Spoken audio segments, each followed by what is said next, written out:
Halo Sobat Dunia Seribu Besar, semoga Sobat selalu diberi kesehatan, panjang umur, dan rizki yang melimpah, amin. Sebelum masuk ke alur ceritanya, jangan lupa dukung channel ini ya dengan klik subscribe, like, komen, dan share, terima kasih.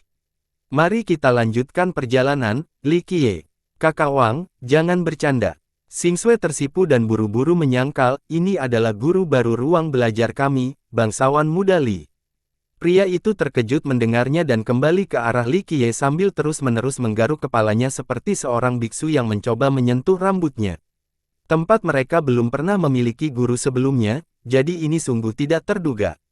Meskipun perawakannya kekar dan jelas-jelas lebih tua, dia adalah orang yang penuh hormat dan dengan cepat mendekati Li Qiye dan membungkuk sambil tersenyum, "Mohon maafkan saya atas kesalahpahaman ini, guru. Aku sudah terbiasa bercanda dengannya." Dia meminta maaf dengan tulus sehingga Li Qiye mengangguk. "Nama saya Wang Zuodong, juga dikenal sebagai Goldop Fish. Saya sudah lama bergabung di ruang belajar. Tolong jaga aku di masa depan. Saya menantikan bimbingan Anda." Pria itu dengan antusias memperkenalkan dirinya dan memberi pelukan singkat pada Li Qiye. Li Qiye menilai dia sebelum dengan tenang menjawab, "Kumpulkan barang-barangmu.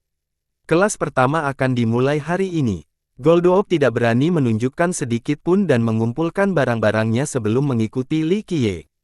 Di dunia buku ini, karya sastra dapat ditemukan di mana-mana, di dalam gua atau bahkan di bawah tanah. Selain itu, mereka tersedia untuk semua siswa di akademi. Siapapun bisa datang untuk membaca. Sayangnya, hanya sedikit yang benar-benar melakukan hal tersebut karena mereka tidak tertarik membuang-buang waktu dengan sejarah atau seni rupa. Liu tua menemukan lebih banyak barang tapi terlalu banyak di sini. Belum lagi kelulusan, dia bisa membaca seumur hidupnya dan tidak akan bisa menyentuh permukaan. Goldop berkomentar saat Xing Shui membawa mereka ke ruangan gelap.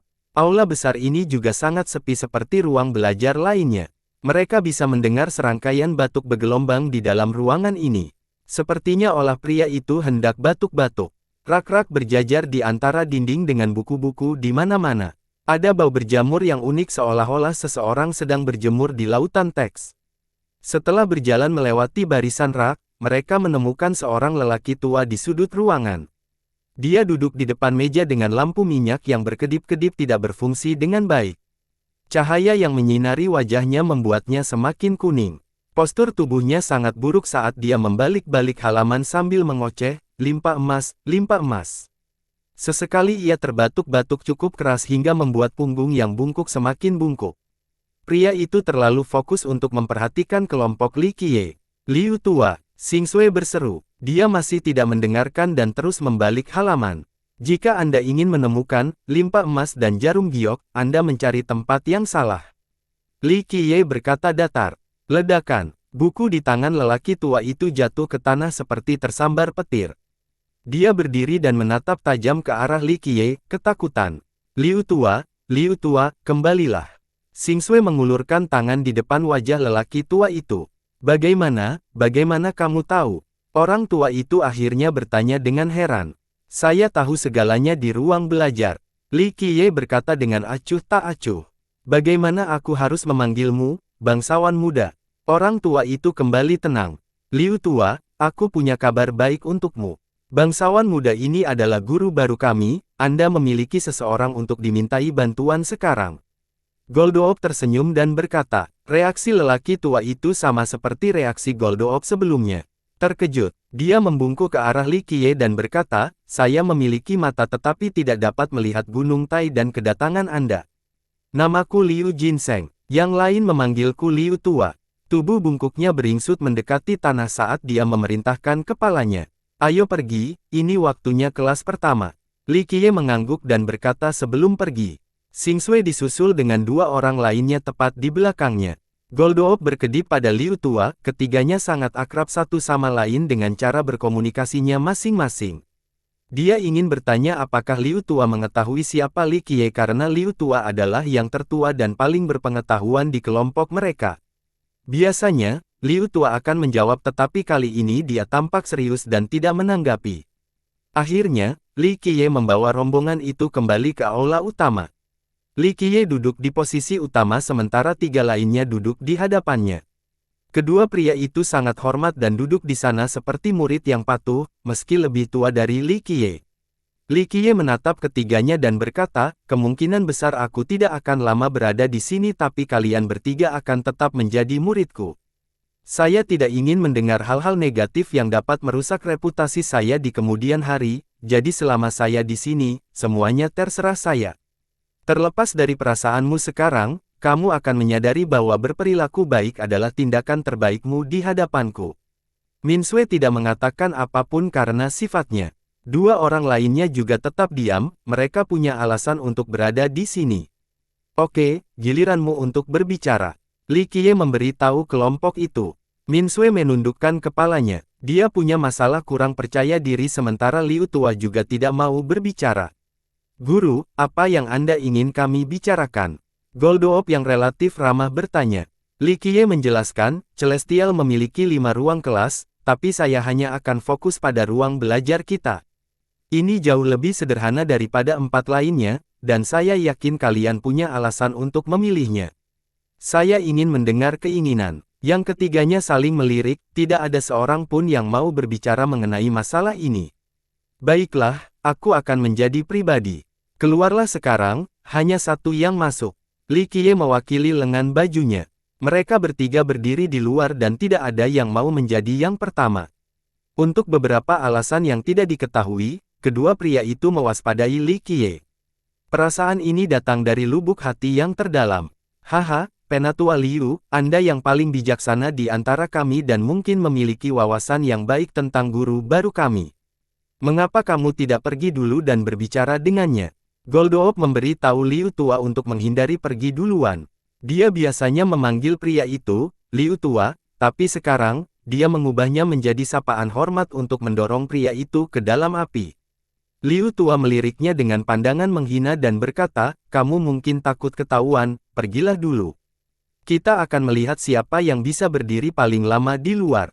Dia kemudian tanpa malu-malu berjalan dan berdiri di belakang Goldoop. Liu Tua, apa maksudmu? Aku tidak menyembunyikan apapun. Goldoop memberikan pemandangan samping. Baiklah, aku pergi dulu. Gadis cantik itu menjadi tegar setelah melihat pria yang ragu-ragu dan berjalan masuk. Kami berdua laki-laki telah membuang muka hari ini, tidak seberani gadis kecil itu. Saya rasa itulah yang terjadi jika kita takut ketahuan. Goldoop penutupnya dan berkata, Li Qiye tersenyum puas dan tersenyum setelah melihat Xing Sui, dua lelaki tua kalah dari seorang gadis, aku tidak bisa berkata-kata. Xing Sui duduk di depannya, masih merasa sangat gugup.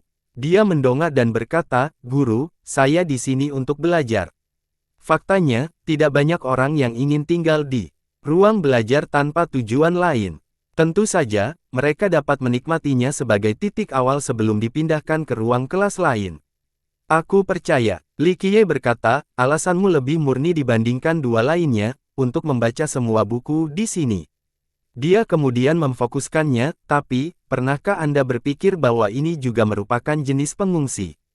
Melarikan diri. Xian Sui terkejut, tidak. Saya hanya sangat suka membaca. Saya tidak memikirkannya, Anda memang suka membaca, tetapi itu telah menjadi benteng mental bagi Anda. Li Qiye berkata dengan datar, saya yakin saya tidak perlu membicarakan tentang klan Anda, tetapi menjadi putri tertua pasti ada tekanan yang besar, terutama untuk seseorang dengan kepribadian seperti Anda. Daripada menghadapi kesulitan, Anda malah memilih bersembunyi, jadi Anda menggunakan membaca sebagai alasan untuk menghalangi Anda. Terlebih lagi, hanya ketika Anda menenggelamkan diri ke dalam lautan buku ini, Anda akan menemukan pelipur lara dari tekanan persaingan. Analisisnya mengejutkan gadis itu. Memang benar, dia berada di sini bukan hanya karena dia tidak mampu membayar atau karena dia menyukai buku. Dia belum pernah membicarakan hal ini dengan siapapun, bahkan Liu Tua dan Goldoop pun tidak. Tak seorang pun di akademi mengetahui niatnya sampai sekarang. Yang lebih mengejutkannya adalah rinciannya, analisis seolah-olah dia mengiris sepotong demi sepotong untuk melihat lebih jelas. Hal paling rentan di hatinya telah terungkap. Bagaimana kamu tahu? Dia melontarkan ketakutan dan kerangka yang menutupi bagian bawah tubuhnya seolah-olah dia telanjang. Itu tidak sulit karena tidak ada yang bisa disembunyikan dari mataku. Li Qiye berkata dengan santai. Dia berdiri di sana, membeku, untuk waktu yang lama sebelum akhirnya menatapnya dengan gugup. Jangan khawatir, sudah jelas sekali, aku tidak memata-mataimu atau apapun. Dia melanjutkan. Gadis itu duduk lagi dan terus membela diri, tidak mau mengakui rasa tidak aman terbesarnya. Aku sangat suka membaca buku, itu hobi favoritku. Kamu juga berlari. Li Qiye berkata, membacanya dengan baik, tetapi menggunakannya sebagai pengungsi dan memperlakukannya sebagai alat menunjukkan kurangnya rasa hormat. Jadi, karena saya gurumu sekarang, kamu bisa menentukan pilihan. Membaca tanpa memanfaatkannya, mampu menahan rasa takut mengingatnya, tidak lagi menahan diri, tidak perlu menyerahkan hal-hal tertentu untuk melakukan apa yang Anda sukai. Membaca dan menyantumkan tidak bisa dipisahkan. Apa yang perlu Anda lakukan sekarang adalah berlatih keras tetapi tetap membaca jika memungkinkan.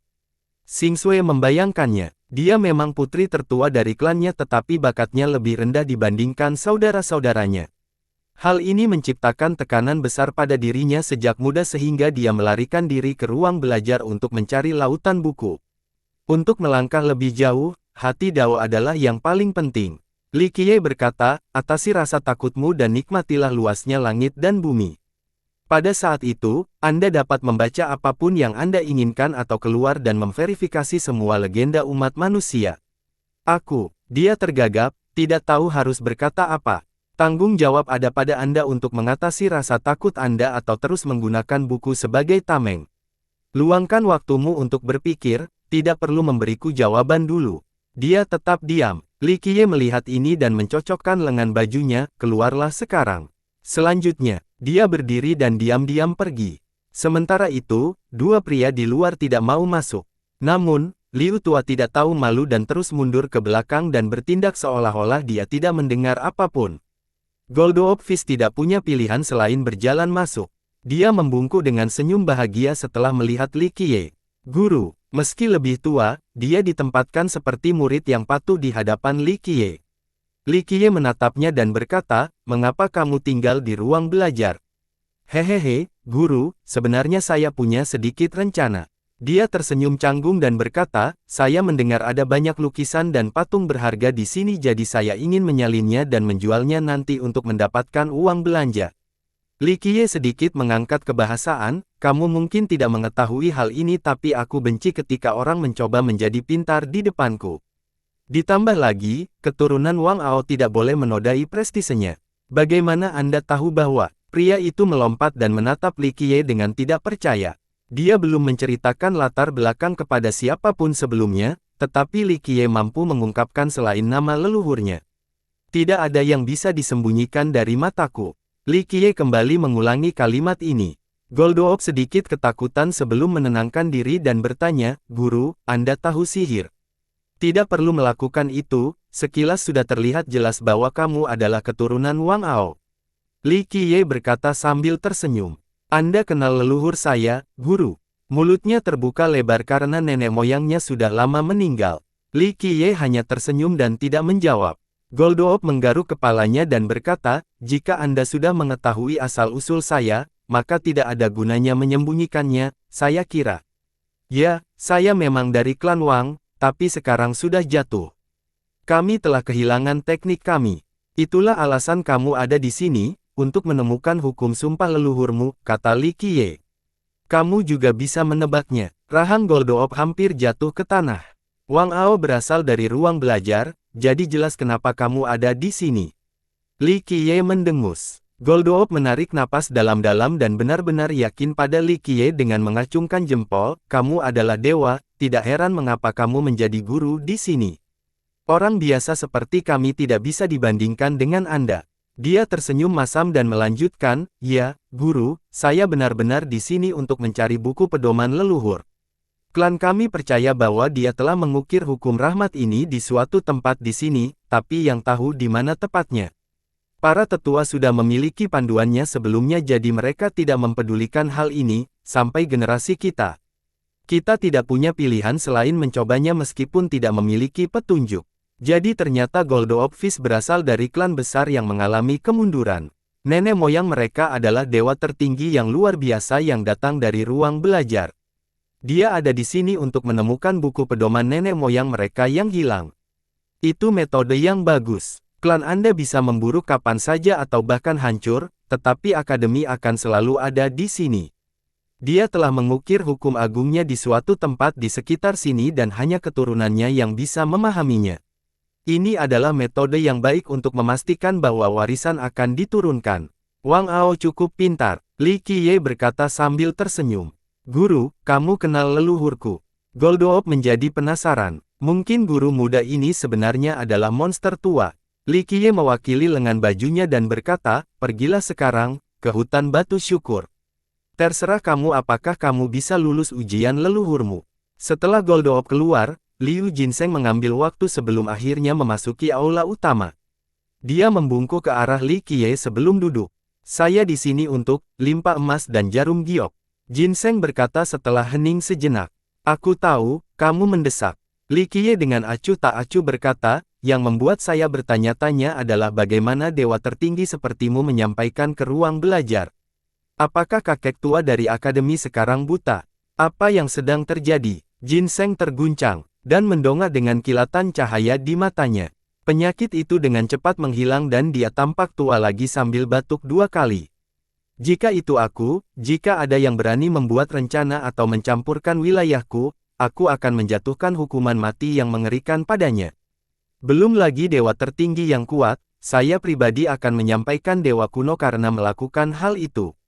Li Qiye mendengus. Pernyataan tirani seperti itu membuat Jinseng merinding. Dia langsung menjadi waspada. Dia memang dewa tertinggi yang kuat tapi dia juga tahu tempatnya. Akademi itu penuh dengan master tersembunyi dan tidak akan ada masalah untuk membunuh jika diinginkan. Hal ini juga berlaku pada Kaisar Abadi, jika seseorang ingin bertindak arogan dan menimbulkan masalah di tempat ini. Kekuatannya merupakan alasan utama mengapa mereka tetap eksis di luar pengaruh politik dan sosial. Jika aku ingin membunuhmu, kamu tidak akan duduk di sini dan berbicara denganku sekarang. Li Qiye berkata dengan santai. Jinseng menarik napas dalam-dalam dan berhenti merasa khawatir karena Li Qiye tidak memiliki niat jahat terhadapnya. Dia berdiri dan membungkuk dalam-dalam lagi, maafkan ketidaktahuan saya. Bolehkah ayah bertanya siapa Anda sebenarnya, guru? Siapa saya tidak penting. Li Qiye berkata, aku hanya ingin kamu mengucapkan ketika aku takut. Saya tidak peduli seberapa kuat Anda tetapi menimbulkan masalah dan Anda akan belajar tentang nasib yang lebih buruk daripada kematian. Jinseng dulunya cukup terkenal. Dengan amarahnya yang lama, dia akan meledak sekarang daripada diam-diam. Saya di sini hanya untuk memulihkan diri dan tidak memiliki niat buruk terhadap akademi. Aku bisa bersumpah sekarang jika kamu tidak mempercayaiku. Dia membungkuk sekali lagi. Baiklah, aku percaya padamu saat ini. Li Qiye mengangguk. Jinseng menghela nafas lega. Dia tidak pernah takut pada siapapun sebelumnya dan bahkan pernah melawan kaisar sebelumnya. Meskipun demikian, Li Qiye masih memberikan tekanan yang cukup besar. Terlepas dari penampilan pria itu yang biasa-biasa saja dan sikapnya yang santai, intuisinya mengatakan kepadanya bahwa Li Qiye sangat berbahaya. Saat orang ini menampilkan taringnya, dia akan mampu melahap siapa saja. Inilah alasan mengapa dia tidak ingin berhadapan langsung dengan pria itu. Sensasi bahayanya terlalu besar. Apakah ada hal lain, guru? Semua orang akan diproyeksikan sebagai dewa tertinggi, tapi sekarang, dia tidak menunjukkan sedikit pun di hadapan Li Qiye yang berani. Apa pendapatmu tentang akademi saat ini? Li Qiye bertanya. Jinseng tidak mengharapkan pertanyaan ini. Dia merenung sejenak sebelum menjawab dengan jujur, guru, saya yakin bukan hanya saya yang bersembunyi di akademi. Memang ada yang menjadi pelajar, tapi apakah mereka ada di sini untuk belajar, bersosialisasi, atau punya tujuan lain, siapa yang tahu? Itu terjadi di setiap generasi, tapi saya yakin masih banyak lagi. Li Qiye berkata dengan tenang. Jinseng melanjutkan, saya tidak terlalu paham dengan situasi akademi saat ini, tapi menurut saya, ini tidak terlalu ideal, sesuatu yang besar akan segera terjadi. Oleh karena itu, semakin banyak orang yang mendaftar dengan mata tersembunyi, termasuk para kaisar. Bahaya tidak bisa dihindari tetapi kita akan melihat apakah akademi mampu melewatinya atau tidak. Banyak sekali yang menaruh perhatian pada akademi, berharap akademi itu jatuh. Bukan hanya 3 ras saja, ratusan ras mempunyai garis keturunan yang menginginkan hal ini. Mengapa? Mereka ingin berbagi kue selain mengganti tempatnya. Li Qiye tersenyum dan berkata, benar, Ginseng berkata dengan nada emosi, akademi ini memang kue yang sangat besar. Sumber dayanya saja sudah cukup menggiurkan, apalagi semua hal yang ditinggalkan oleh kaisar. Di sini, faktanya, beberapa kaisar dan dewa tertinggi yang merupakan alumni akademi yang diinginkannya diturunkan. Karena mereka belajar di sini, mereka tahu betapa kayanya tempat itu dan hal-hal yang sangat mereka dambakan. Ekspresi Li Qiye menjadi dingin. Ginseng setuju, kehancuran akademi dapat menggemukkan garis keturunan lainnya. Jika mereka dapat memperoleh cukup keuntungan, panen dapat mendorong sekte mereka ke tingkat berikutnya. Dan kamu, apakah Anda ingin akademi jatuh sehingga Anda dapat memperoleh bagian atau sebaliknya? Li Qiye memandangnya dan langsung ke pokok permasalahan. Ginseng membalasnya dan berkata dengan serius, saya memang menganggap sumber dayanya menggiurkan, tetapi saya tidak ingin akademi ini dibubarkan. Saya tidak peduli bahwa itu adalah harapan 100 ras tetapi saya tahu kapan harus bersyukur dan menghargai ketika Anda minum air, mengomunikasikan sumbernya. Sebagai siswa akademi, saya ingin akademi ini berdiri kokoh. Keduanya mempertahankan pandangan ingin tahu mereka agar benar-benar membaca satu sama lain. Ginseng tidak bergeming sama sekali. Bagus sekali. Li Qiye mengangguk, yang terbaik adalah kaisar dan dewa tertinggi lainnya juga memiliki sikap yang sama. Keserakahan akan menghabiskan segalanya. Saya berharap akademi dapat menangani bencana yang akan datang ini, kata Ginseng. Li Qiye dengan tenang menambahkan, ada banyak bencana dan kematian di masa lalu dan akademi yang telah melampaui semuanya. Semuanya akan menghasilkan hasil, Anda akan melihat kapan hasilnya. Ginseng diam-diam mengangguk tanpa bertanya lebih jauh. Tentu saja, dia masih percaya diri dengan akademi tersebut karena masa lalunya yang kuat, tidak mudah untuk menjatuhkannya. Pergilah sekarang, jangan melampaui batasmu sebagai murid di sini. Li Qiye mewakili lengan bajunya dan berkata, makhluk yang kuat seperti Ginseng tahu lebih baik untuk tidak berpura-pura tidak sopan pada saat ini. Dia membungkuk lagi dan pergi. Saat Anda minum udara, percakapan sumbernya. Yah, karena pertimbangan ini, benda yang kamu cari ada di dalam Lion Hall. Ambillah yang terbaik sekarang. Li Qiye berseru ketika pria itu sedang berjalan pergi. Ginseng tersentak kegirangan. Dia berbalik dan membungkuk dalam-dalam, terima kasih, guru. Aku akan selamanya mengingat kebaikanmu. Li Qiye memiliki lengan bajunya lagi dan lelaki tua itu pergi. Gunung tanpa batas dan lautan tanpa dasar dikelilingi oleh dao dan hukum yang beresonansi. Ruang belajar dipenuhi pegunungan dan sungai-sungai besar, pemandangan yang sangat indah dan menggugah. Hanya orang biasa yang menganggap buku-buku di sini tidak berguna. Yang lebih berpengetahuan tahu bahwa ada manual rahasia yang tersembunyi di sini atau barang-barang yang tidak terduga. Hanya kaisar yang bisa mencapai wilayah khusus ini. Salah satu puncaknya dipenuhi bebatuan cair, tidak banyak dedaunan dan pepohonan di sini, hanya tebing curam di depan. Ada sebuah batu besar di sana, kasar dan panas. Menyentuhnya akan mengakibatkan luka bakar. Li Qiye sedang duduk di perkemahan dan menatap batu besar di puncak-puncak ini sejak dini hari. Sesekali, dia mengeluarkan kantong kulit itu untuk diperiksa lebih dekat. Dari sentuhannya saja, kemungkinan besar ini adalah kulit manusia. Itu datang dari samsara wild leluhur sebagai upaya terakhir untuk tetap hidup. Bahkan serangan kombinasi 20 kaisar tidak berpengaruh apapun terhadap benda yang menantang surga ini. Setelah menebak-nebak dengan potongan kulit ini, Li Qiye memutuskan untuk masuk akademi. Itu tidak besar dan sepertinya merupakan bagian utuh yang terkelupas dari seseorang atau mungkin pemilik memutuskan untuk melepaskan cangkang tua ini. Singkatnya, dilihat dari kulitnya, orang itu tidak terlalu besar. Tekstur dan tampilannya sendiri normal-normal saja seperti orang lainnya. Banyak orang tidak akan percaya potensi perlindungannya kecuali mereka melihatnya sendiri. Bahkan kaisar pun tidak mengetahui asal mula muasal kulit ini. Bahkan Li Qiye dan Samsara hanya memiliki gambaran umum. Ada terlalu banyak rahasia mengejutkan tentang asal muasal usulnya. Li Qiye dan Samsara telah melihat teks-teks dari zaman yang tidak dapat dilacak dan melihat legenda tentangnya. Mereka hanya menyebutkannya sepintas saja, tidak pernah secara detail. Mungkin tidak ada seorang pun dalam sejarah yang benar-benar memahami misteri kulit ini. Tidak ada yang abadi di dunia ini, tapi pasti ada yang mendekat. Li Qiye menggosok bagian kulit yang menutupi lututnya dan memintanya. Banyak yang menanyakan pertanyaan yang tidak dapat dijawab ini, keberadaan makhluk abadi. Kaisar dengan 12 keinginan seperti kaisar dunia adalah eksistensi puncak. Namun terlepas dari kekuatan mereka, mereka tetap tidak abadi. Oleh karena itu, dunia percaya bahwa tidak ada yang ada, hanya makhluk abadi semu yang ada. Namun kemunculan skin ini mematahkan beberapa keyakinan. Li Qiye akhirnya mendapatkan bukti nyata dari legenda ini. Dia tenggelam dalam perenungan mendalam tentang sesuatu yang bahkan lebih kuno. Mungkin masih ada jalan. Li Qiye menyingkirkan kulitnya dan kembali menatap puncak di depan, dunia yang tidak ada, tidak mungkin tetapi siapa yang benar-benar tahu. Puncak itu mencuri seluruh perhatiannya seolah tak ada yang lebih indah di dunia ini. Akademi ini dibangun oleh Kaisar Abadi Fei dengan dukungan Kaisar Ilahi Selatan-Selatan. Selama periode ini, Fei menjadi lebih penting di antara rekan-rekannya. Ada banyak lokasi yang bisa dia pilih untuk akademi di 13 benua, beberapa di antaranya tentu saja merupakan tempat yang menguntungkan. Namun, kedua kaisar akhirnya memilih tempat ini. Dulunya tempat ini terpencil tanpa seorang master sehingga memerlukan upaya beberapa generasi sebelum akademi mencapai levelnya saat ini. Tentunya para kaisar mempunyai alasan tersendiri memilih tempat ini dibandingkan tempat lainnya.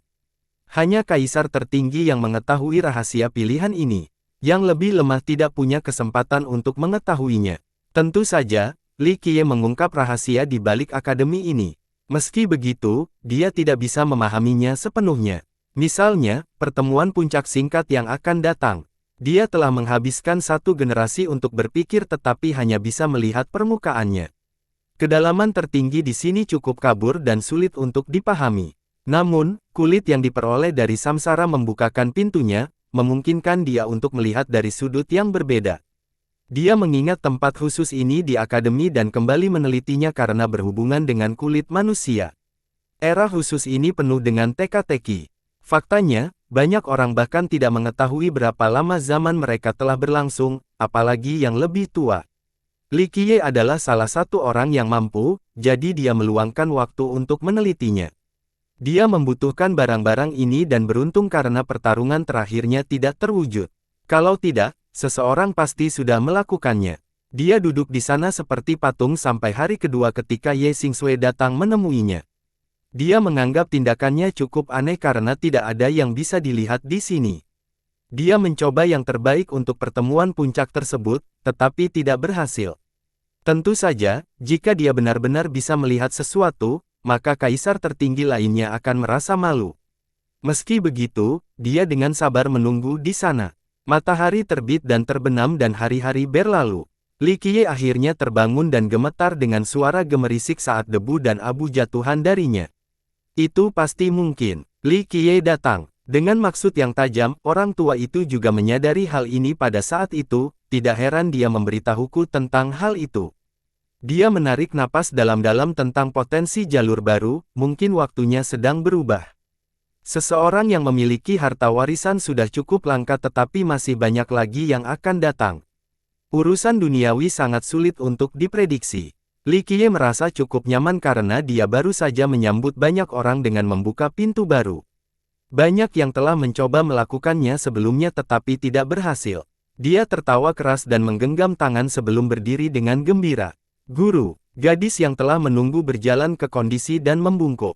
Dia mengalihkan pandangannya dari puncak dan tersenyum padanya, kamu telah mengambil keputusan.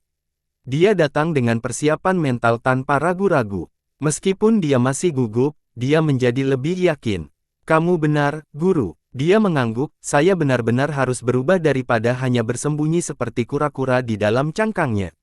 Dia menarik napas dalam-dalam dan memandang dengan berani dengan kepala terangkat tinggi, guru, Anda benar.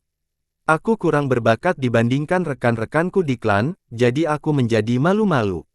Saya memang suka membaca tetapi saya tidak boleh menggunakannya karena alasan atas ketidakbergunaan saya, jadi guru, tolong ajari saya. Dia benar-benar berlutut dan membungkuk untuk waktu yang lama. Aku akan mengajarimu karena aku gurumu. Li Qiye mewakili lengan bajunya dan menyuruhnya untuk bangkit. Jalan untuk dao dan pembelajaran tidaklah mudah. Misalnya, legenda yang sangat Anda sukai, Anda perlu melakukannya langkah demi langkah sebelum benar-benar memverifikasinya. Diperlukan kesabaran dan ketekunan yang pantang menyerah untuk mencapai kesuksesan.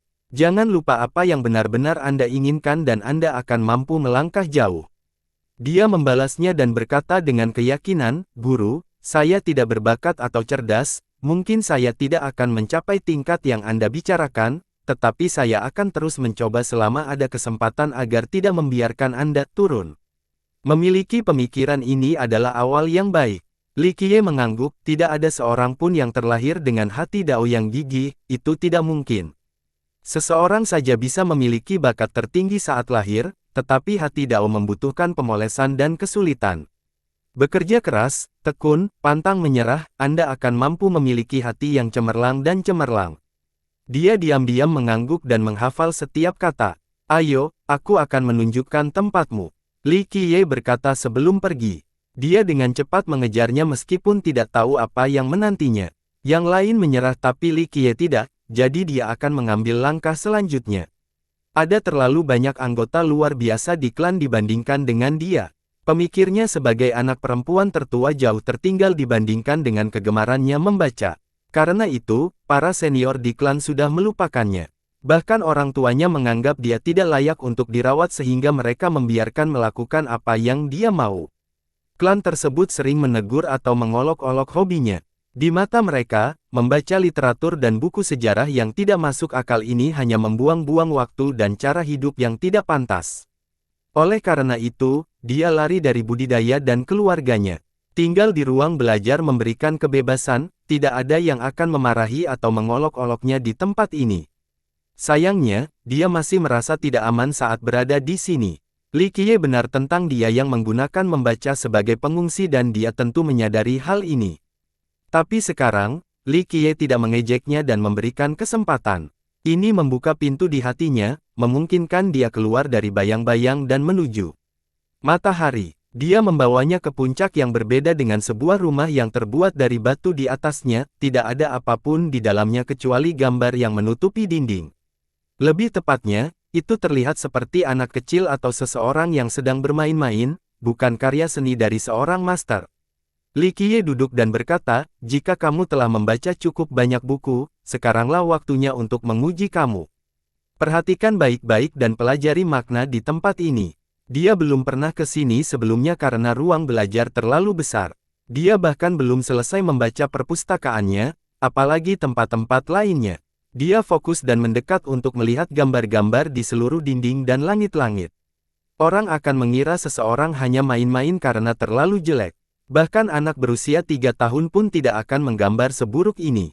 Namun begitu, dia langsung tenggelam dalam foto-foto ini dan bahkan melupakan Li Qiye.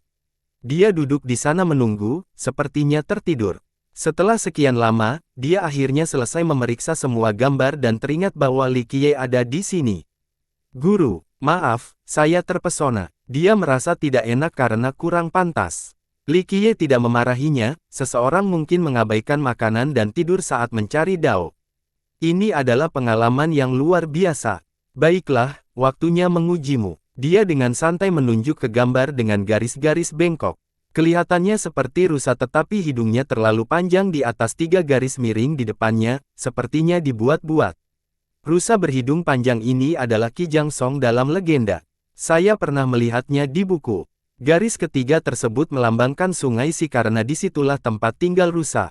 Kekuatannya yang mendominasi berasal dari sungai ini. Dia berkata dengan tajam, "Kerja bagus." Li Qiye memberikan kata-kata penyemangat, "Tidak buruk sama sekali, sangat sedikit orang yang mengetahui tentang rusa dan si ini." Dia sangat gembira mendengar pujian itu. Di masa lalu, ketika dia berbicara dengan orang lain tentang legenda, tidak ada yang mau mendengarkan sama sekali atau lebih buruk lagi, mereka mencemooh ketertarikannya. Lambat laun, dia tidak ingin lagi berbicara dengan siapapun tentang topik ini. "Yah, kamu perlu memahami simbolismenya sebelum memahami misterinya." Li Qiye bertanya sekali lagi, "Kalau begitu, apa ini?" Dia menunjuk ke sebuah lingkaran dengan cewek yang sangat jelek di bawahnya. Lingkaran itu sempurna di luar ketidaksempurnaan yang mengalah. Ini adalah burung phoenix malam di dalam sebuah upacara. Lingkaran tidak lengkap merupakan upacara sedangkan burung melambangkan burung phoenix. Afinitas gelap dalam hal ini adalah pertanda buruk, kata Xing Shui. Memang, Li Qiye mengangguk dan menjelaskan, lebih memperhatikan upacara yang berasal dari kekacauan utama, ini menghalangi afinitas yang berlawanan, seperti terang versus gelap. Binatang buas ini adalah kegelapan sehingga bencana akan datang secara alami.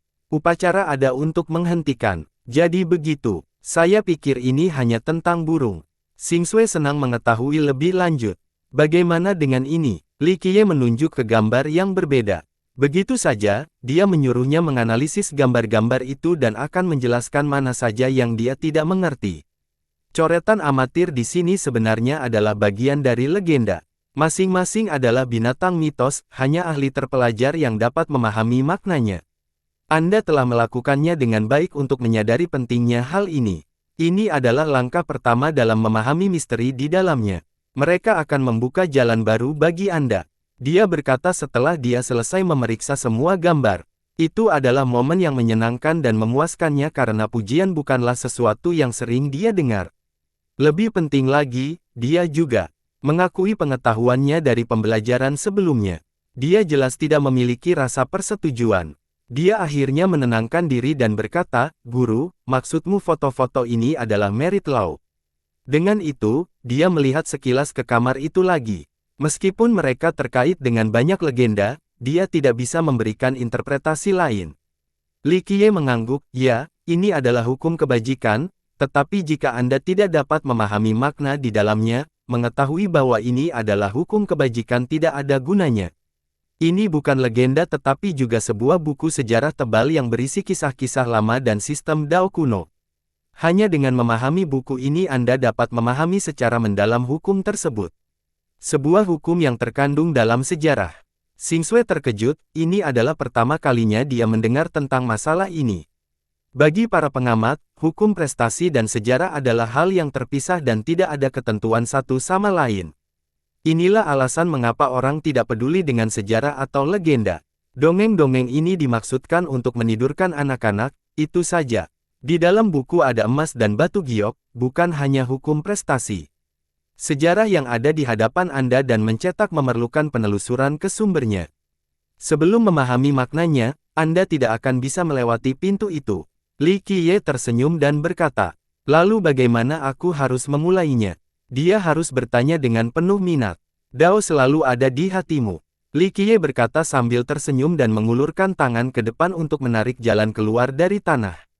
Xing Shui dapat mendengar percikan udara seolah-olah Li Qiye sedang menarik dunia tak kasat mata.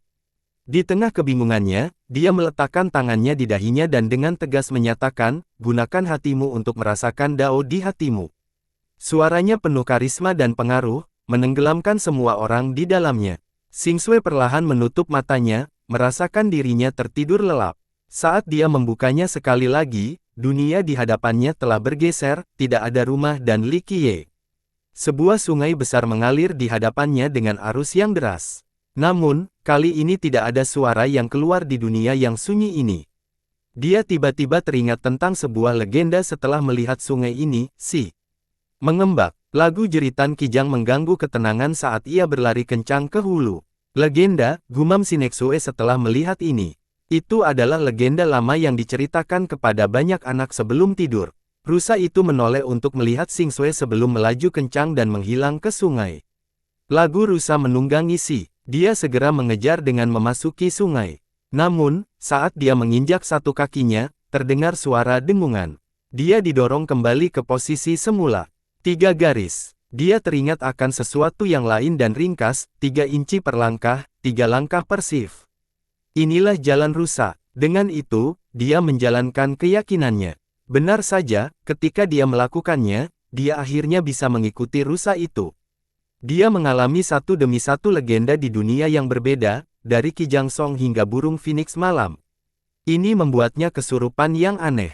Jika seseorang tidak memahami arti dari legenda tertentu, mereka tidak dapat menggali lebih dalam untuk memahami kedalaman sebenarnya. Dentang, dentang, dentang. Setelah melalui semuanya, semuanya menghilang. Dia sekarang masih duduk dalam pose merenung di dalam rumah batu. Namun, keadaannya tidak lagi sama. Seluruh ruangan memancarkan cahaya Dao dengan hukum yang muncul. Hukum-hukum ini pada akhirnya terjalin bersama untuk membentuk sebuah bangunan tua yang berisi semua binatang dewa. Terakhir, rumah batu itu menyerupai buku sejarah tebal dengan suara halaman di balik, setiap halaman berisi satu legenda. Itu langsung tertanam dalam pikirannya, menyebabkan dia gemetar. Aura Grand Dao ini melonjak di sekelilingnya dengan kehadiran yang familiar. Dia sekarang terkunci dengan Grand Dao ini karena itu telah menjadi bagian dari dirinya. Perasaan dekat dengan Dao ini membuatnya menangis karena kurangnya bakatnya tidak memungkinkannya melakukan hal tersebut di masa mudanya. Yang lain hanya membutuhkan 1 atau 2 hari untuk memulai merit law sementara dia membutuhkan 4 hingga 5 hari, bahkan mungkin lebih lama. Dia mendengar sepupunya berbicara tentang sensasi ini tetapi dia tidak memiliki hak istimewa ini. Seolah-olah dia dilahirkan jauh dari Dao dan dia hanya bisa melihatnya dari pemandangan. Dipeluk oleh Dao dan merasakannya menjadi bagian dari dirinya membuat emosinya berlinang air mata. Dia telah menunggu 20 tahun untuk hari ini. Guru, saya. Dia tidak dapat menahan diri untuk tidak bersujud di hadapannya, kata-kata tidak bisa keluar. Kelembutan dan keselarasan perasaan ini membuka hatinya. Ini, pertama kalinya terjadi, berada begitu dekat dengan Dao. Dia terisak terbata-bata dengan air mata memenuhi pipinya. Sensasi ini terlalu jarang terjadi karena dia telah ditinggalkan oleh klan dan bahkan orang tuanya. Jadi sekarang, dia akan selamanya mengingat perasaan yang dipeluk oleh Dao. Li Qiye menyambut kelahiran kembali dan segalanya. Berdiri, dia dengan acuh tak acuh berkata, ada banyak jalan dan bakat bawaan bukanlah satu-satunya persyaratan. Sayangnya, terlalu banyak orang awam yang percaya bahwa bakat itu penting. Di dunia ini, setiap orang berbakat, tidak ada seorang pun yang benar-benar sampah. Beberapa diberkahi dengan kekuatan, yang lain dengan sabar, lebih banyak dengan pemahaman. Seniormu mungkin mengira kamu adalah sampah tapi itu hanya karena mereka belum menemukan jalan yang tepat untukmu. Dia sangat tergerak oleh kata-katanya karena tidak seperti seniornya, dia tidak mengira sebagai sampah. Gadis itu merasa sulit untuk tenang. Kembalilah dan cobalah yang terbaik untuk memahaminya. Li Qiye melanjutkan, bekerja keras dan bekerja keras lagi agar hidupmu tidak sia-sia. Dengan itu, dia berbalik dan pergi. Dia sudah jauh ketika dia tenang dan melihat ke atas. Meskipun demikian, dia masih berbaring di dalam untuk menjaganya dengan penuh hormat. Ketika dia kembali, Goldoop Fish telah menunggu lama. Pria itu sangat senang melihat Li Qiye dan berlutut juga. Guru, Anda adalah dermawan Wang, memberi kami harapan untuk bangkit kembali untuk kedua kalinya. Kami akan membangun tempat suci bagimu dan keturunan kami akan memujamu selama beberapa generasi mendatang. Goldoop tidak mau bangkit dari tanah. Setelah menerima bimbingan Li Qiye, dia memang menemukan hukum kebajikan klannya yang hilang dari hutan batu. Dia tidak mengecewakan ekspektasi besar klannya. Kini mereka akhirnya bisa menjawab mendiang leluhurnya tanpa merasa malu. Tidak perlu kuil abadi. Li Qiye berkata, berkultivasi dengan keras agar tidak menurunkan reputasi keahlawanan Wang Ao. Saat itu, dia mengandalkan hukum Goldoop Mongrasping untuk mengalahkan banyak dewa tertinggi dari 3 ras.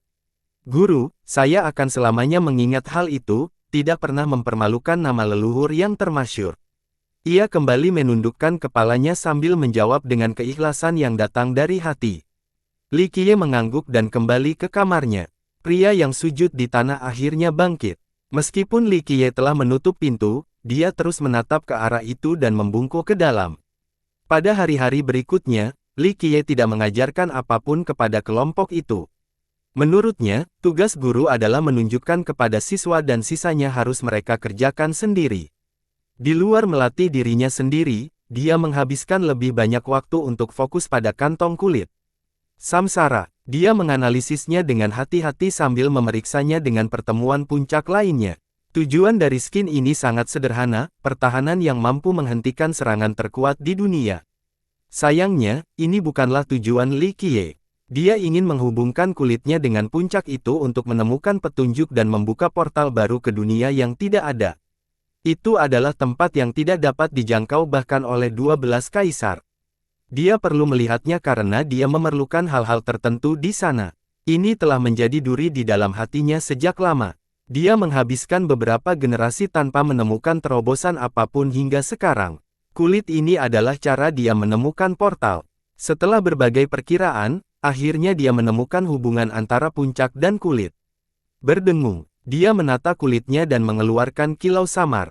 Cahaya ini istimewa, seseorang akan sulit sekali melihat pancaran cahaya serupa di dunia ini. Itu tampak seperti cahaya abadi dari batu giok, sangat menakjubkan. Siapapun akan langsung tertarik dengan jiwa mereka yang membawa menuju kenaikan. Itu sungguh terlalu indah karena mengalir ke seluruh permukaan kulit seperti rune atau pembuluh darah. Li Qiye menahan nafasnya karena dia juga terpengaruh oleh kemegahannya.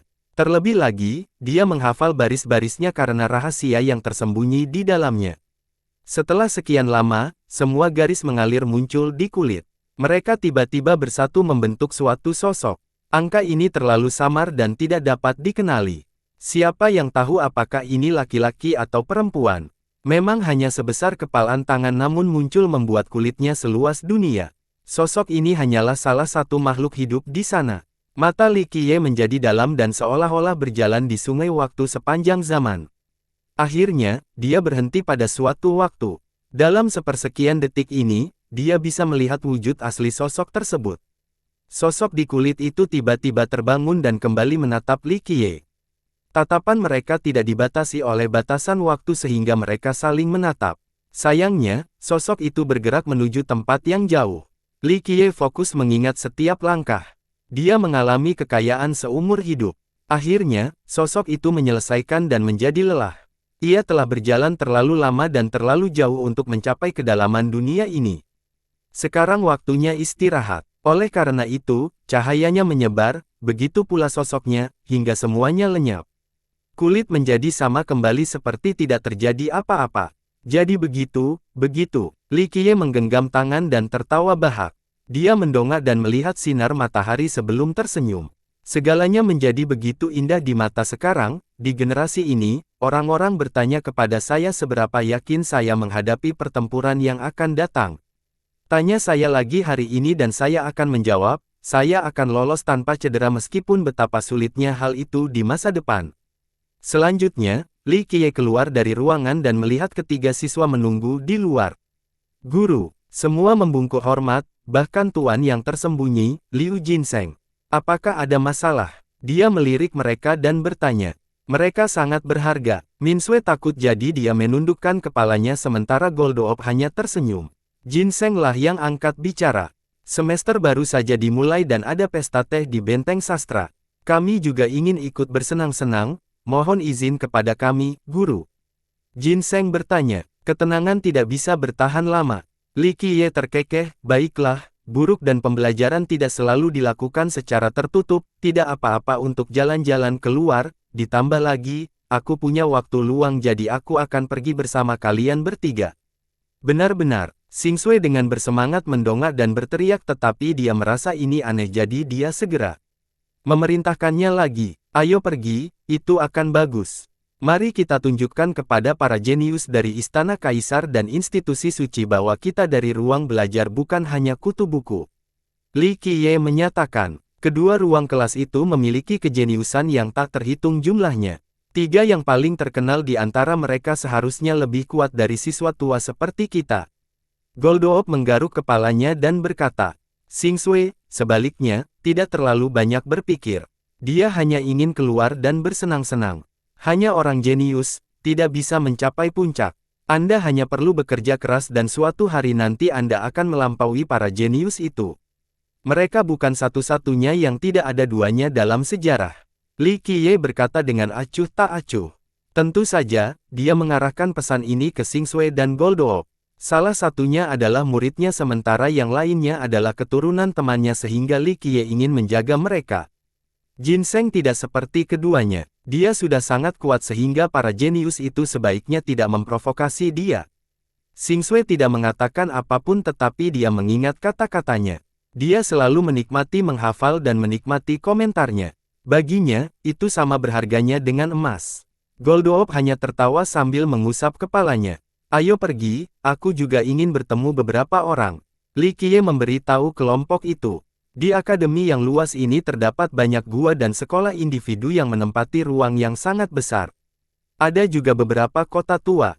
Sastra adalah salah satu kota tersebut. Letaknya di tengah-tengah 5 ruang kelas sehingga selalu ada siswa yang nongkrong. Sebelum mencapai kota ini, orang bisa melihat 2 patung raksasa di pintu masuk. Ketika orang-orang mendekat, mereka akan menemukan bahwa patung-patung itu berukuran terlalu besar. Mereka merasa seperti semut dan tidak mungkin melihat kepala patung karena dikelilingi awan. Patung-patung itu tampak seperti penjaga yang melindungi sastra. Setelah diperiksa dengan cermat, seseorang akan menemukan bahwa satu patung adalah laki-laki dan yang lainnya perempuan. Pria itu heroik dan berlangsungnya wanita cantik. Yang pertama menyandarkan tangannya pada pedang sementara yang kedua memiliki pedang ilahi, siap membela sastra kapanpun. Mereka tampaknya tidak dibuat dengan ahli tetapi memiliki aura yang melampaui zaman, tidak ada yang berani tampil arogan di hadapan mereka. Sangat besar, siapa mereka?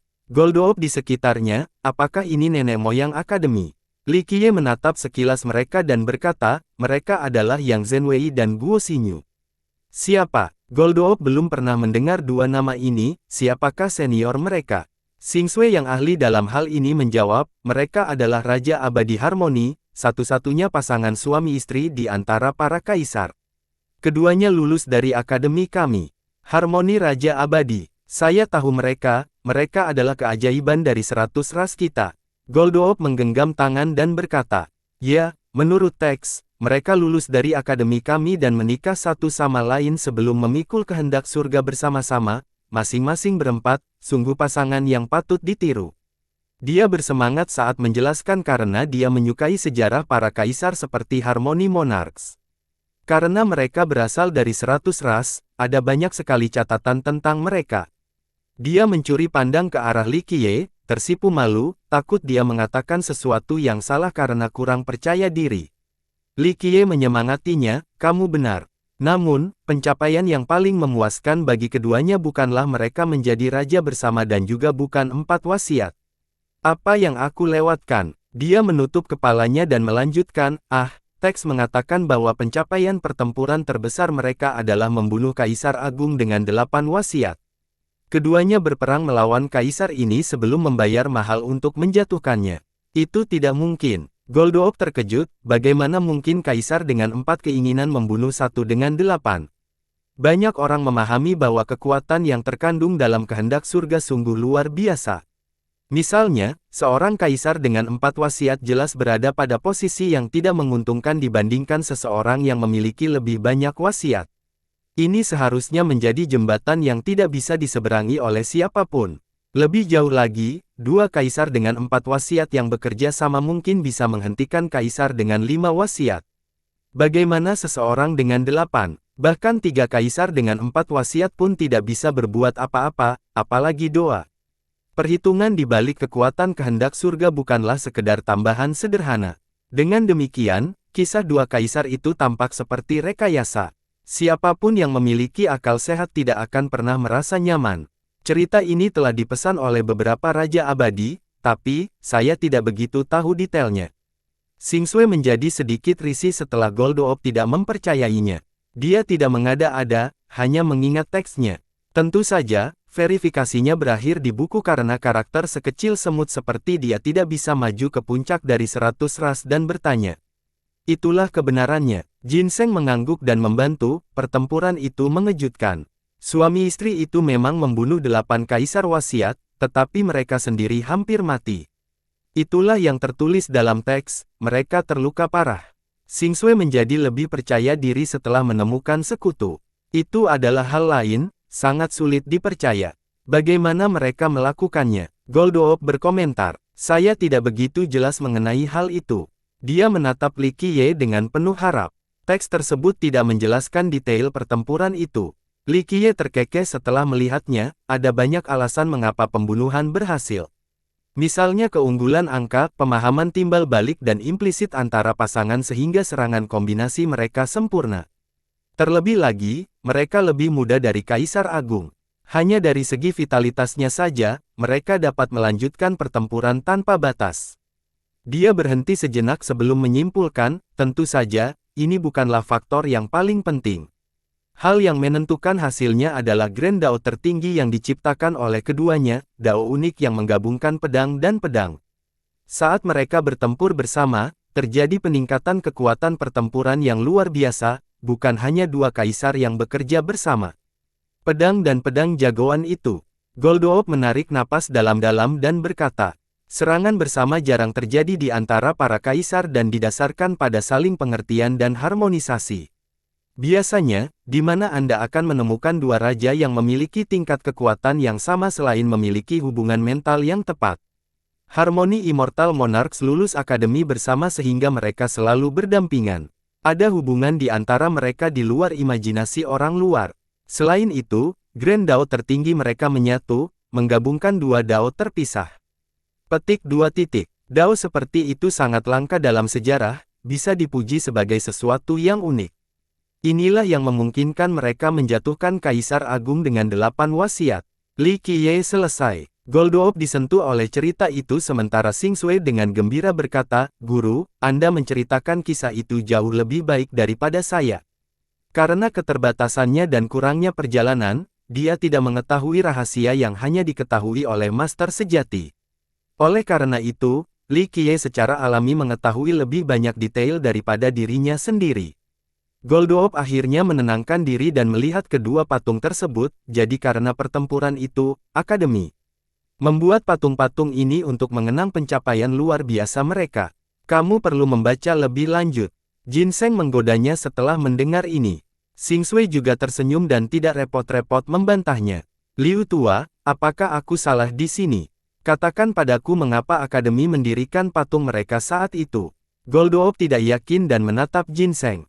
Kebodohanmu akan menjadi kematianmu. Ginseng membalas dan membalas. Goldoop tentu saja tidak menyukai komentar tersebut dan mengumpulkan gigi sehingga Xing Sui dengan cepat menengahi, patung-patung itu dibangun bukan karena pencapaiannya yang luar biasa, tetapi karena mereka adalah penjaga akademi kami. Penjaga. Goldoop belum pernah mendengar tentang masalah ini. Ya. Xing Sui mengangguk, Harmoni Immortal Monarch mengingat sumbernya setelah meminum air dan berterima kasih atas perawatan akademi. Oleh karena itu, mereka sepakat untuk kembali dan melindungi akademi di masa depan. Tentu saja, mereka tidak selalu tinggal di sini tetapi ketika akademi membutuhkan mereka, mereka akan menjawab panggilan apapun tanpa bertanya. Itu luar biasa, betapa bersyukurnya. Goldoop mengacungkan jempol sebelum membungkuk ke arah patung dan mengoceh, Yang mulia, si kecil ini berbaring di hadapan Anda dengan rasa hormat yang tak terbatas seperti gelombang sungai. Kata-kata itu dilebih-lebihkan tetapi juga benar. Faktanya, akademi tersebut memiliki lebih dari 2 raja ini sebagai alumninya. Kaisar-kaisar ini kemudian membentuk garis keturunan-keturunan mereka sendiri dan memiliki sistem Dao mereka sendiri. Mungkin mereka akan membantu akademi pada saat dibutuhkan, tetapi mereka tidak menganggap kesejahteraan akademi sebagai tanggung jawab mereka seperti Harmoni Immortal Monarchs. Xing Sui juga membungkuk ke arah patung itu setelah melihat Goldoop. Ginseng hanya melihat mereka. Faktanya, banyak siswa yang masuk sastra juga membungkuk pada kedua kaisar. Ayo pergi, Li Qiye berkata setelah rombongan memperkenalkan patung dan memasuki benteng sastra. Kelompok itu menjadi tenang dan segera menyusul. Sastra cukup ramai dengan orang-orang yang datang dan pergi bahu-membahu. Misa itu penuh warna dengan semua jenis orang. Beberapa ada di sekitar sini sementara yang lain datang dari mana saja di bawah matahari. Tentu saja, para siswa dari ratusan aula, institusi suci, dan istana kaisar sedang bersenang-senang. Mereka datang bersama teman-temannya dan menikmati perjalanan tersebut. Pesta teh sedang berlangsung selama beberapa hari sekarang. Tentu saja tidak mengukur dan memanjangkan ringan. Ini adalah kesempatan bagi kelas yang berbeda untuk saling mengenal dan membangun jaringan yang lebih baik. Tentu saja, tidak akan ada kekurangan kompetisi dan pertarungan. Para siswa juga dapat duduk hanya untuk berbicara tentang Dao atau berbagi pengetahuan mereka tentang peretasan. Sayangnya, ini adalah kejadian yang lebih jarang terjadi. Sastra berukuran besar dan jalan terbuka ke segala arah. Beberapa siswa senang melihat satu sama lain sementara yang lain melorot dengan rasa permusuhan. Bagaimanapun, persaingan menimbulkan agresi, tidak terkecuali tempat pendidikan seperti akademi. Banyak siswa yang mengeluh dengan teman-temannya di tempat ini. Teman sekelas Miao ada di sana. Sekelompok orang berteriak ketika Li Qiye sedang berjalan bersama murid-muridnya. Para siswa dari Aula 100 menuju ujung jalan di mana seorang gadis sedang berjalan sendirian. Dia berpakaian sederhana tanpa sedikit pun arogansi. Namun demikian, bintang-bintang berkumpul kemanapun dia pergi karena dia adalah seekor burung bangau yang berdiri di antara ayam. Para siswa dari Aula 100 segera mengelilinginya, tidak ada kesempatan baginya untuk tidak menonjolkan diri. Teman sekelas Miao, 100 aula kami mengandalkanmu dalam pesta teh ini untuk melawan institusi suci dan istana kaisar. Hanya kamu dan Raja Muda yang bisa melakukannya. Dalam waktu singkat, bintang ini mengaku dan berteriak. Benar, kami semua mendengarkanmu dan Raja Muda. Kalian berdua bersama-sama pasti akan membuat pesta ini cemerlang, bahkan mungkin menghancurkan ruang kelas lainnya. Banyak orang lain yang ikut. Gadis ini tentu saja adalah Miao Chan, favorit di 100 Halls. Dia dicintai dan menikmati status agung di kelas ini. Meski begitu, dia tetap rendah hati dan hanya menjawab dengan santai tanpa membuat pernyataan yang bombastis. Itu Miao Chan di sana. Xing Sui memuji dari jauh, saya mendengar dia sama bijaknya dengan lautan dengan penglihatan yang luar biasa. Di semester ini, akademi kami memiliki 3 wanita luar biasa, Miao Chan dari 100 Halls, Ye Miaoxue dari Secret Institution, dan Mei Suyao dari Emperor Mansion. Saya pernah melihat Mei Suyao sebelumnya. Temperamennya hampir sebanding dengan guru Qian Xuan. Goldoop menghela nafas dan berkata, saat dia berbicara tentang Yu Qian Xuan, Xing Sui mencuri pandang ke arah Li Qiye. Anehnya, guru ini sangat menghormati Li Qiye sebelumnya. Li Qiye hanya tertawa kecil dan juga menatap Miao Chan. Meskipun dia tidak melihatnya di pengobatan batu, dia telah mendengar Ming Yexue membesarkannya. Dia mengatakan bahwa orang yang paling berbakat dalam pengobatan batu bukanlah Pangeran Gagak Emas atau Ye Qingcheng, melainkan Miao Chan. Oleh karena itu, dia sedikit tertarik sekarang karena dia berada di dunia yang cukup. Meskipun dia telah membuat banyak lubang di dinding spasial ketika dia naik, tidak mudah untuk benar-benar berhasil melewati lorong tersebut. Sister Miao, aku akhirnya berhasil menyusulmu.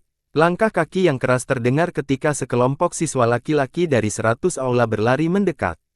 Mereka bersemangat dan mengesankan, dihiasi dengan baju besi atau harta karunia ilahi. Semuanya gagah dan luar biasa, jelas kaya atau bagian dari bangsawan dari negara-negara besar. Terlebih lagi, pemimpin mereka bahkan lebih karismatik dan tampan. Dia memiliki 6 pedang dewa, semuanya memancarkan cahaya berbeda. Mereka yang mengetahui tentang dia tentu saja menjauh, takut akan momentumnya. Raja Muda ada di sini. Beberapa siswi dengan antusias berlari dengan semangat di mata mereka. Mereka tidak berusaha menyembunyikan kekaguman mereka sama sekali. Siswa tampan ini juga merupakan orang terkenal di 100 Halls yang tidak kekurangan penggemar. Namanya adalah Kong Yelin, juga dikenal sebagai Raja Muda 6 Pedang. Raja Muda, kamu dan teman sekelas Miao Chan yang bekerja sama akan menyapu seluruh pesta. Orang-orang mulai menyanjungnya. Raja Muda juga ada di sini. Pesta teh ini mungkin jauh lebih seru dibandingkan tahun lalu. Xing Sui berkata, itu adalah pemimpin dari 100 aula, salah satu dari 3 keturunan di akademi kami. Jika dia ada di sini, mungkin Tuan Muda Frisky dan anak baptis dari Rumination juga akan ada di sini.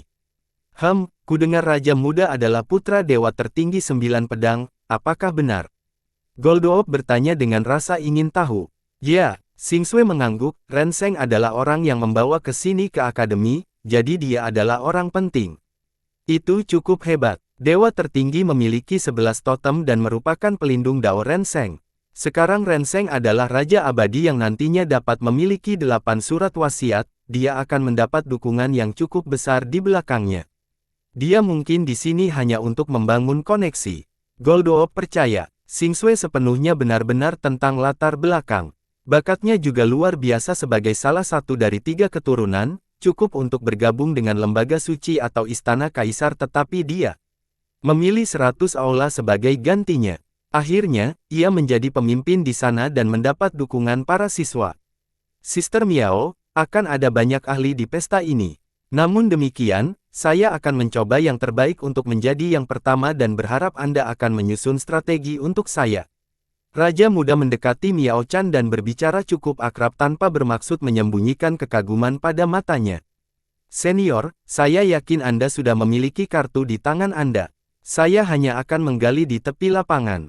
Miao Chan berkata dengan rendah hati. Tidak mungkin, kalau begitu aku membutuhkan saranmu. Dipuji oleh Miao Chan membuatnya gembira dan membusungkan dadanya lebih jauh. Miao Chan balas tersenyum dan melihat sekeliling mereka. Namun, dia tiba-tiba melihat seorang pria yang terlihat sangat biasa. Dia berjalan tanpa mencolok di jalan dan bisa menghilang di antara lautan pejalan kaki kapan saja. Dia tampak terguncang karena dia tahu siapa dia. Dia segera menarik napas dan mulai pergi. Mau kemana, Kak? Raja muda terkejut dan segera menyusul. Maafkan saya baru saja memikirkan sesuatu.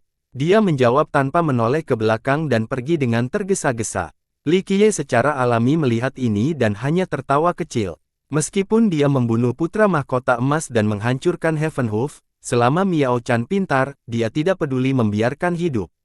Dia mengajak kelompoknya berjalan-jalan sebelum memberitahu mereka, teruslah berjalan, saya akan pergi menemui seseorang. Ya, guru, kami akan menunggumu di kebun teh. Goldoop menjawab. Tak satu pun dari kelompok itu yang berani menolak. Li Qiye memberitahu Ginseng, awasi mereka.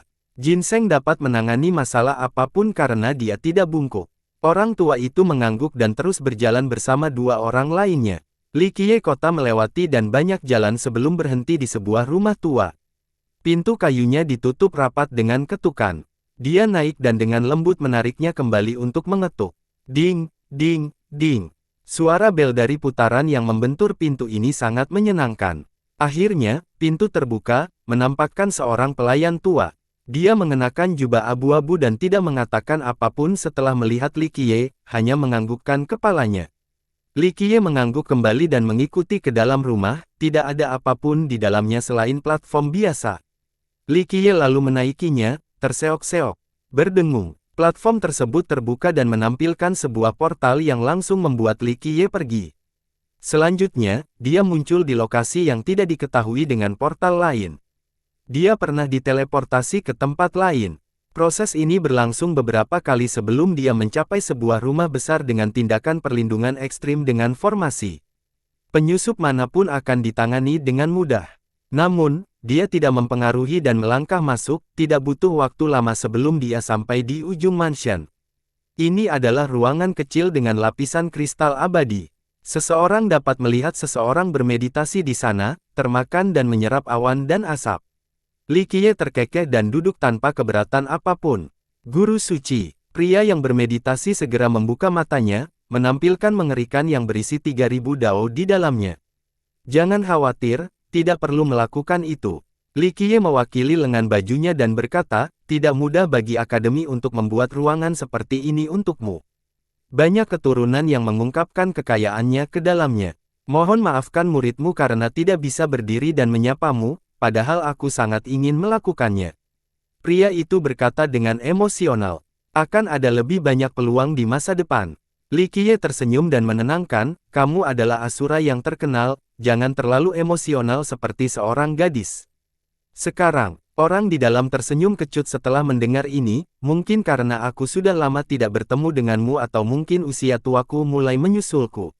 Asura adalah salah satu leluhur terkuat di akademi. Dia mengarahkan akademi melalui banyak periode berbahaya sehingga dia menikmati status yang bagus di sini. Hanya sedikit yang bisa melihat Asura sendiri secara pribadi. Mereka memerlukan izin dari leluhur terlebih dahulu. Jangan khawatir, kamu masih cukup tangguh. Li Qiye tersenyum. Asura menjawab, saya mendengar para junior berbicara tentang peristiwa besar di Pure beberapa hari yang lalu, yang menghancurkan dunia. Hal pertama yang saya pikirkan adalah Anda, guru, dan Anda benar-benar ada di sini sekarang. Sudah beberapa era sejak pertemuan terakhir kita. Saya belum menyelesaikan beberapa hal jadi saya harus kembali. Li Qiye berkata dengan tenang. Senang sekali kamu ada di sini. Saya mengirimkan akademi, tapi saya yakin semuanya akan baik-baik saja sekarang. Asura tersenyum. Ketika Kaisar Abadi Fei dan Kaisar Ilahi Selatan Jauh masih ada, mereka sudah memikirkan hal ini. Ini baru datang sedikit lebih awal sekarang, kata Li Qiye. Ya, Waktunya sedang berubah, mungkin kegelapan akan segera datang dari yang kita duga. Asura berkata dengan sentimental. Ini berbahaya tetapi Akademi telah menghadapi dan melampaui bencana sebelumnya. Li Qiye tidak terlalu khawatir. Jika semua orang bekerja sama, maka Akademi pasti bisa melakukannya. Asura menghela nafas, tetapi banyak orang tidak membiarkan Akademi melakukan hal itu. Ini adalah sepotong daging yang ingin menjangkau semua orang, termasuk anggota dari 100 ras. Kamu sedang memikirkan tentang beberapa alumninya. Li Qiye bertanya, jika itu terjadi, maka Akademi sedang dalam masalah. Jika Kaisar dan Dewa ini bekerja dengan 3 ras, itu tidak akan terlihat bagus. Mereka tahu terlalu banyak tentang Akademi, terutama benteng pertahanan. Beberapa diciptakan oleh mereka juga. Garis Akademi akan terputus jika itu terjadi. Asura khawatir. Anda tidak tahu siapa yang bisa Anda percayai, itulah sebabnya situasi sangat sulit saat ini. Jika Akademi meminta bantuan dari Kaisar, itu akan menjadi peningkatan kekuatan yang sangat besar. Tapi menanyakan orang yang salah sama saja dengan menggiring serigala ke dalam rumah. Li Qiye menganalisis. Tepat. Asura berpikir sejenak sebelum berbicara, jadi, kedatanganmu adalah berkah bagi kami. Selama Anda memberi perintah, para raja dan kaisar abadi tidak akan berani membiarkan hal itu terjadi. Kaisar Agung juga harus berpikir 2 kali. Asura hanya mengatakan kebenaran. Dengan karakter seperti gagak hitam, para kaisar harus melangkah dengan hati-hati. Dia adalah seorang tukang daging sehingga siapapun yang menyadari keberadaannya tentu akan merasa gentar. Tidak perlu untuk itu. Li Qiye terkekeh, jika saya memberi perintah, orang akan mengatakan bahwa saya menindas orang lain menggunakan status saya. Tapi aku bukan orang seperti itu. Jika beberapa orang mempunyai ide ini, biarkan mereka datang. Kami akan menyambut mereka. Akademi Surgawi menerima semua orang, jadi jika beberapa kaisar tertarik pada kami, maka kami akan menunjukkan kepada mereka bentuk ramah tamahan yang paling tulus. Begitulah seharusnya kita memperlakukan tamu, kita membiarkan mereka menginap dengan semangat kita. Jika tidak, orang lain akan mengolok-olok kami jika tamu kami pergi begitu cepat sebelum tempat duduk mereka bisa dihangatkan. Maksudmu? Asura sedikit mengedipkan matanya. Sebagai murid Li Qiye, dia tahu bertahan apa yang ingin dikatakan oleh Li Qiye. Bau darah yang kental bisa dirasakan sekarang. Seperti kata pepatah, jangan pernah percaya siapapun yang tidak berasal dari ras yang sama, bunuh semua untuk menghindari komplikasi lebih lanjut. Faktanya, ada ungkapan lain, jangan pernah percaya siapapun yang tidak mendaki jalan yang sama dengan Anda. Bunuh mereka semua juga. Jadi, bagi Kaisar Abadi dan Raja yang menginginkan bagian dari Akademi, kami akan membantai mereka terlepas dari alasan dan keyakinan mereka. Bunuh Kaisar dari 100 ras dan 9 dunia. Asura sedikit diaduk. Akan menjadi perang besar jika hal ini terjadi. Bencana ini adalah ujian bagi Akademi dan juga ujian bagi 100 ras dan kita. Li Qiye berkata sambil menyampaikan dingin, saat bencana datang, para pengkhianat ini akan tetap menggigit kita dan memperlakukan orang lain sebagai makanan. Ini adalah waktu terbaik untuk membunuh mereka yang pantas mati agar bisa melampaui batas di masa depan. Kalau tidak, mereka hanya akan menjadi cakar kegelapan di kemudian hari. Asura telah memikirkan hal ini di masa lalu tetapi dia tidak cukup kuat untuk melakukannya. Akademinya tidak cukup kuat untuk berjuang melawan semua orang. Terlebih lagi, dia tidak tahu siapa yang harus dipercaya. Tindakan gegabah apapun akan memperburuk situasi. Hal ini tidak lagi terjadi sekarang karena Li Qiye telah kembali. Dia memiliki kemampuan untuk menghentikan gelombang yang melonjak. Lebih penting lagi, Asura bisa menyaring kaisar lain tapi dia memiliki kepercayaan mutlak pada Li Qiye. Bersiaplah, ini akan menjadi pertarungan yang sulit. Li Qiye tersenyum, membunuh calon pengkhianat dari 100 ras akan menjadi hidangan pembuka sebelum badai seperti membunuh pengkhianat dari 3 ras. Kita perlu menghentikan pertumbuhan dan penyebarannya sebelum bencana terjadi, jika tidak maka hal ini tidak akan menjadi pertanda baik. Guru, pandanganmu ke depan selalu tajam. Asura menghela nafas. Siapa yang bisa menjamin bahwa mereka tidak akan goyah saat kegelapan datang? Bahwa mereka tidak akan melupakan siapapun diri mereka dan tidak akan menciptakan keluarga dan ras mereka. Bahkan kaisar pun tidak akan berani mengajukan klaim ini. Tragedi seperti ini pernah terjadi sebelumnya. Itu adalah bagian dari kenyataan kelam. Apakah para jenderal baik-baik saja? Li Qiye bertanya setelah hening sejenak.